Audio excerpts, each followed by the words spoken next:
Fala moçada, beleza? Iniciando então um outro assunto aqui, falando de vermes agora, né? Os plateumintos, mas ainda dentro desse capítulo saúde pública. Então é lógico que a gente vai falar de vermes e vamos falar depois de doenças. E é lógico que eu vou trazer aqui sempre aquele macete esperto para vocês. Galera, vamos lá então falar de plateumintos e depois nós falamos de nemateumintos. Professor, o que é um plateuminto? Plateuminto é um verme achatado. Vamos traduzir esse nome, gente, que fica mais fácil, ó. Eumintos quer dizer o quê? Eumintos quer dizer verme. Então, quando eu falo para vocês eumintos, isso é um verme. Então, por exemplo, um medicamento anti-eumíntico é um medicamento aí contra verme, certo? Então, se alguma questão, você viu que tinha uma questão na aula anterior que falou de um medicamento anti-eumíntico. Anti-eumíntico é um medicamento que mata vermes. Plate, do latim, quer dizer achatado. Então, plateumintos são vermes achatados. E a gente vai falar um pouquinho aqui da planária. A planária é esse vermezinho que está aqui na tela. É um verme que não causa doença para o ser humano. É um verme achatado. Nossa, professora, ela tem olho. Não é olho, tá, gente? A planária não tem olho. Isso aqui é chamado de ocelo. O ocelo é uma estrutura fotorreceptora. Ele não forma imagens, mas ele auxilia na questão da planária entender se é de dia ou se é de noite, porque ela consegue captar a luz, beleza? O que tem de novidade nos plateumintos, galera? Tem o início de uma cefalização. Então é o primeiro animal que vai ter ali o início de uma cefalização. Então ele já forma aqui como se fosse uma cabeça, já vai ter ali, ainda não tem cérebro, mas ele tem gânglios cerebroides que a gente vai ver na sequência. Talvez quando a gente mostra a planária, o aluno fala, que tamanho tem essa planária, professor? Então aqui você tem uma noção, mais ou menos, é um animalzinho, é um vermezinho aí aquático, pode viver no ambiente terrestre, mas ele precisa de umidade, então geralmente ele prefere aí um ambiente mais aquático, né? O tamanho aqui você tem uma noção, então pela ponta de um dedo, vai estar ali alguns centímetros, né? Essas planárias são pequenininhas. Com relação ainda às planárias, que são os plateumintos, vermes achatados, nós temos aqui o sistema nervoso desse animal. E veja, ele não tem cérebro, mas tem gânglios cerebroides ali com o início de uma cefalização.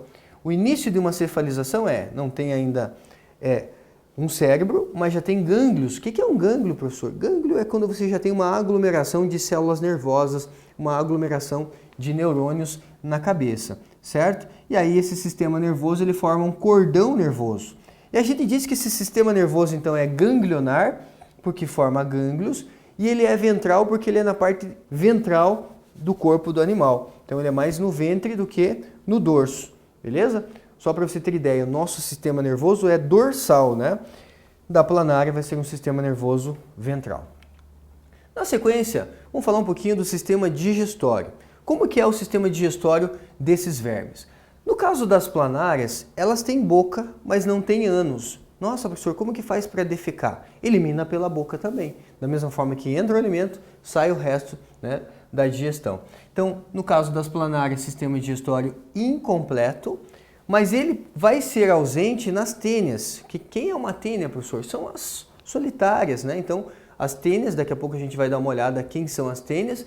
Ele é ausente nas tênias, classificadas aí então como cestódios. Aqui você vê então no caso da planária, mais uma vez, né, tem a boca, tem aqui a faringe, e essa faringe ela pode, né, ter ali uma certa mobilidade, uma certa movimentação na captura do alimento. As planárias são animaizinhos, são vermes bem simpáticos, né? Então normalmente exercícios trazem tirinhas ali das conversas entre as planárias. É lógico que elas não conversam, mas vem as tirinhas para a gente poder aprender um pouquinho mais sobre as planárias.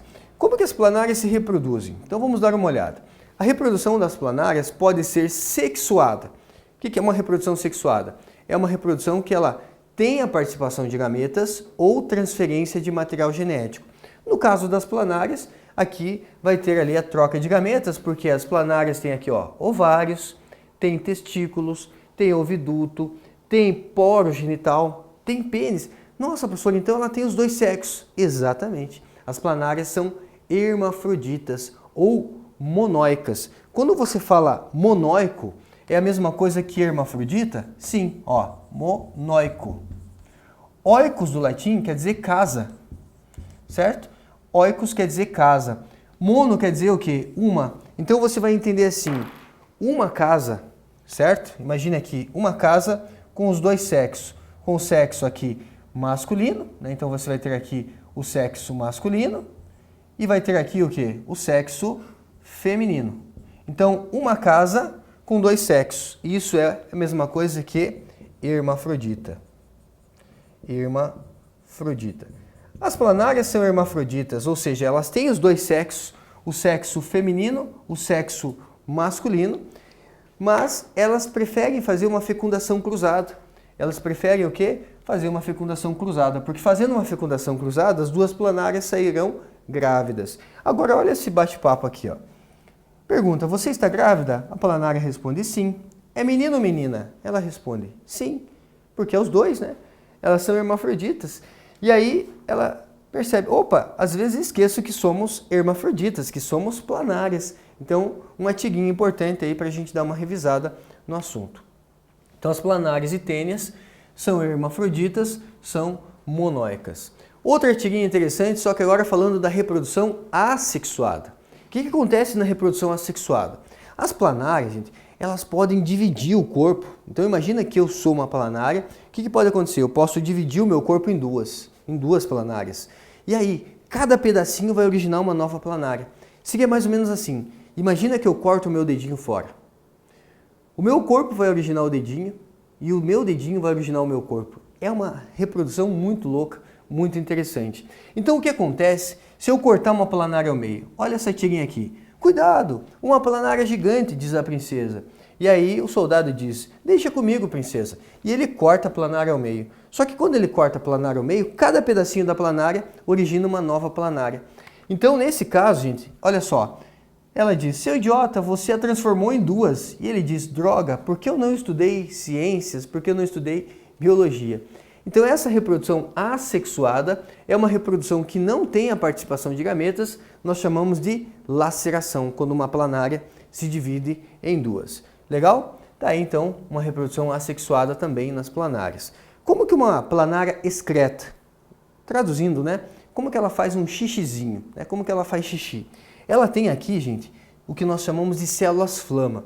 O que é uma célula flama? Veja que aqui no corpo do animal você vai ter vários poros excretores, né? Então, são vários poros excretores. É como se ela fizesse xixi por várias partes do corpo. E aí você vai visualizar aqui células que são chamadas de células flama. É chamada de célula flama porque ela fica mexendo, movimentando como se fosse a chama de uma vela. E conforme ela vai movimentando esses flagelos, aqui forma um canal excretor e elimina ali, né, a excreta nitrogenada pelo poro excretor. Então, para você não esquecer mais, eu vou pagar um mico aqui agora, né? Mas eu vou cantar uma musiquinha bem curtinha para vocês, que é a seguinte, ó. Planária, se não me engana, sua excreção é por célula flama. Planária, se não me engana, sua excreção é por célula flama. Então, ritmo de carnaval, desculpe porque eu não canto nada, mas eu arrisco aqui, né, pagar um mico. Então, para você nunca mais esquecer, a excreção nos plateumintos, aí no caso das planárias, é por célula flama. E essa informação é muito importante para vocês. Falamos das planárias, que são aí da classe turbelária, e agora vamos falar então das tênias, que fazem parte aí desse grupo dos cestódios. Quando eu falo de tênias, existem dois tipos. A tênia solium, que é uma tênia que tem ganchos e tem ventosas, e tem a tênia saginata, que tem ventosas. A tênia solium é a tênia do porco, encontrada aí, né, no porco. A tênia saginata é a tênia do boi, a tênia da vaca. Para você não esquecer, nata de leite, leite da vaca. Então, tênia saginata é a tênia do boi, é a tênia da vaca. Aqui tem uma imagem microscópica real para vocês. Isso aqui não é a cabeça do verme, mas é como se fosse a cabeça do verme. Nós chamamos de escólix, né? Então, o escólix é como se fosse a cabeça do verme. Vendo esse verme de maneira completa, ele pode chegar até quase 7 metros de comprimento. Você tem então aqui o escólix, onde tem as ventosas, tem aqui as proglótides. Cada anelzinho dessa tênia é uma estrutura de reprodução. Então cada proglótide é uma estrutura de reprodução. Eu vou pegar uma proglótide dessa daqui e vou dar um zoom para vocês, olha só. Pega ali, dá um zoom e você vai ver aqui então o quê? Que cada proglótide tem aqui testículo, tem ovário, tem útero, cada proglótide é uma estrutura de reprodução. Então ela faz uma autofecundação. Por isso que as tênias são chamadas de solitárias, porque normalmente elas vivem de forma solitária no tubo digestório, ali no intestino humano, e elas conseguem reproduzir sozinhas, fazer uma autofecundação. E cada proglótide vai ter a produção ali de milhares de ovos. E professor, como que pega essa doença? Calma que daí a gente vai falar numa próxima aula em relação às doenças, o ciclo de vida em relação às doenças. Nessa aula só apresentar para vocês esses vermes, para depois a gente poder falar das doenças. Tudo bem? Mas o ser humano pode eliminar nas fezes, caso ele esteja infectado com essas tênis aqui, ele pode eliminar nas fezes essas proglótides, que a gente chama de proglótides grávidas, contendo ali milhares de ovos. Tudo bem? Então falamos dos cestódios, vamos falar agora dos trematódios. Quem são os trematódios? São plateumintos aí, como é o caso do Schistosoma mansoni. E aqui, veja que você tem dois vermes, tem o macho e tem a fêmea. Veja que a fêmea ela vive dentro do macho. O macho tem um canal chamado de canal ginecóforo, onde a fêmea se instala. Então tem o macho e tem a fêmea. Eles têm dimorfismo sexual. O que é dimorfismo sexual, galera? Significa que tem dimorfismo, duas formas, né? Morfos é forma, então tem duas formas. O macho tem uma forma, a fêmea tem outra forma. Então eles têm dimorfismo sexual. Veja que tanto o macho quanto a fêmea tem duas ventosas. Então tem ali, ó, duas ventosas. Aqui nessa imagem você consegue ver, ó, duas ventosas. Aqui está o macho, aqui está a fêmea vivendo ali dentro do macho. Então quando eles querem, eles podem reproduzir.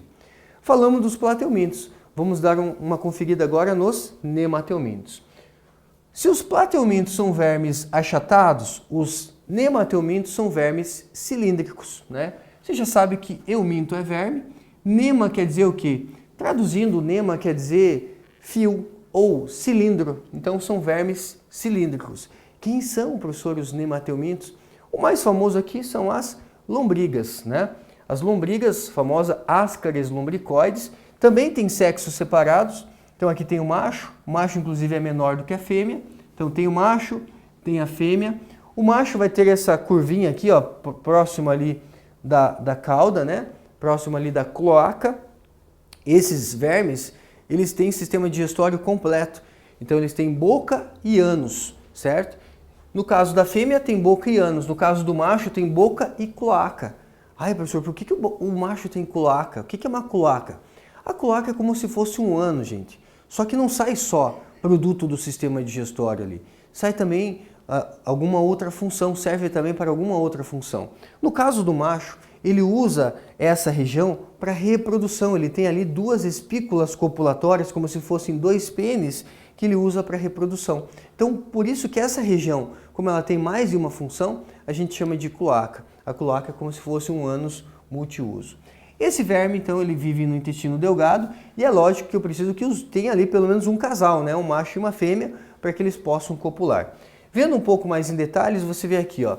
Aqui tem uma fêmea, veja que a fêmea é maior do que o macho, a fêmea tem boca e essa boca tem lábios, né? Olha só, caramba, professor, tem lábio, tem boca e tem ânus no caso da fêmea. O macho tem boca também com lábios e tem aqui cloaca, porque é nessa região que ficam espículas copulatórias. Então, veja que eles têm dimorfismo sexual, ou seja, têm formas diferentes.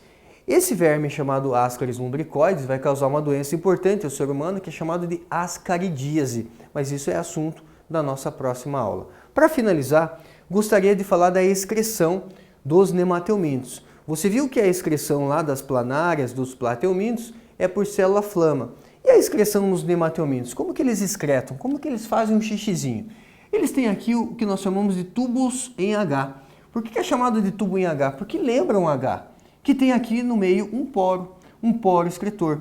Então é chamado de tubos em H ou células de Rennete. Então, importante esse tipo de informação. Nos plateumintos eu tenho as células-flama, nos nemateumintos eu tenho os tubos em H ou células de Rennete. Legal, gente? Finalizamos assim, então, mais uma videoaula. Próxima videoaula vamos falar de doenças causadas por plateumintos e nemateumintos. Até mais. Tchau, tchau.